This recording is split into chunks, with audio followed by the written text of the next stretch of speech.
श्रीगुरुभ्यो नमः। हरि ओम्। भद्रं कर्णेभिः शृणुयाम देवाः, भद्रं पश्येमाक्षभिर्यजत्राः, स्थिरैरङ्गैस्तुष्टुवागुंसस्तनूभिः व्यशेम देवहितं यदायुः। स्वस्ति न इन्द्रो वृद्धश्रवाः, स्वस्ति नः पूषा विश्ववेदाः, स्वस्ति नस्तार्क्ष्यो अरिष्टनेमिः, स्वस्ति नो बृहस्पतिर्दधातु। ॐ शान्ति शान्ति शान्तिः। ॐ नमस्ते गणपतये। त्वमेव प्रत्यक्षं तत्त्वमसि, त्वमेव केवलं कर्तासि, त्वमेव केवलं धर्तासि, त्वमेव केवलं हर्तासि, त्वमेव सर्वं खल्विदं ब्रह्मासि। त्वं साक्षादात्मासि नित्यं। ऋतं वच्मि सत्यं वच्मि, अवत्वं माम् अववक्तारम् अवश्रोतारम् अवदातारम् अवधातारम् अवानुचानमवशिष्यम् अवपश्चात्तात् अवपुरस्तात् अवोत्तरात्तात् अवदक्षिणात्तात् अवचोर्ध्वात्तात् अवाधरात्तात् सर्वतो मां पाहि पाहि समन्तात्। त्वं वाङ्मयस्त्वं चिन्मयः, त्वमानन्दमयस्त्वं ब्रह्ममयः, त्वं सच्चिदानन्दाद्वितीयोऽसि, त्वं प्रत्यक्षं ब्रह्मासि, त्वं ज्ञानमयो विज्ञानमयोऽसि। सर्वं जगदिदं त्वत्तो जायते, सर्वं जगदिदं त्वत्तस्तिष्ठति, सर्वं जगदिदं त्वयि लयमेष्यति, सर्वं जगदिदं त्वयि प्रत्येति।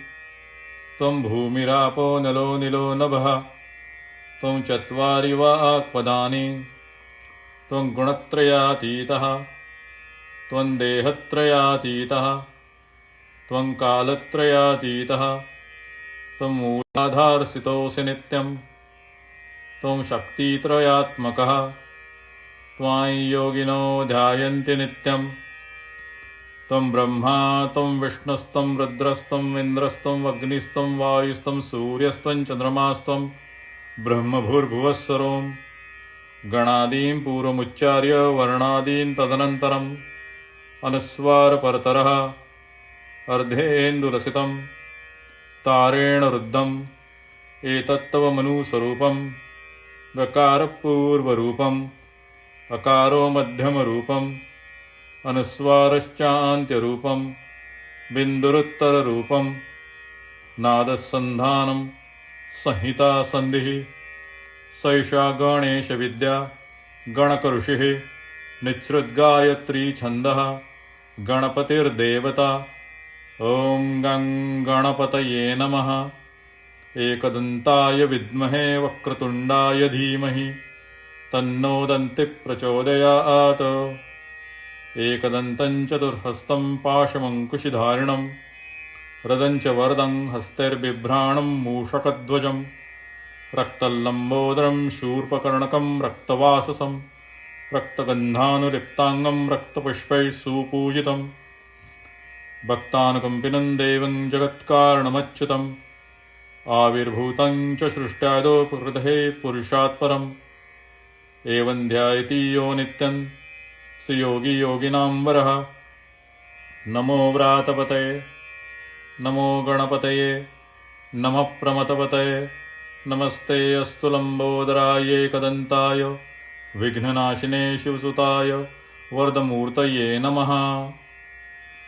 एतत् अथर्वशीर्षं योधीते स ब्रह्मभूयाय कल्पते, स सर्वविघ्नैर्निबाध्यते, स सर्वत्र सुखमेधते, स पञ्चमहापापात् प्रमुच्यते, सायमधियानो दिवसकृतं पापं नाशयति, प्रातर्धियानो रात्रिकृतं पापं नाशयति, सायं प्रातः प्रयुञ्जानो पापोऽपापो भवति, सर्वत्राधियानपविघ्नो भवति, धर्मार्थकाममोक्षं च विन्दति।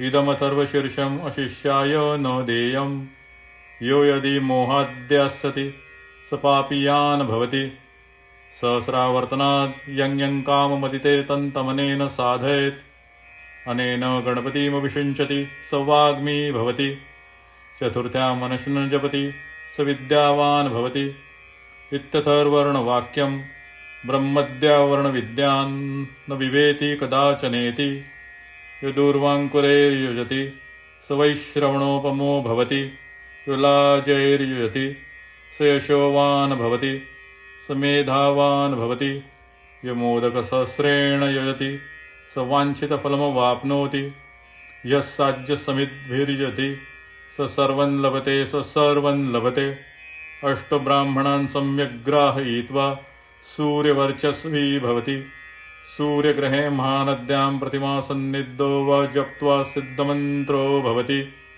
महाविघ्नात् प्रमुच्यते महादोषात् प्रमुच्यते महापापात् प्रमुच्यते स सर्वविद्भवति स सर्वविद्भवति य एवं वेद इत्युपनिषत्।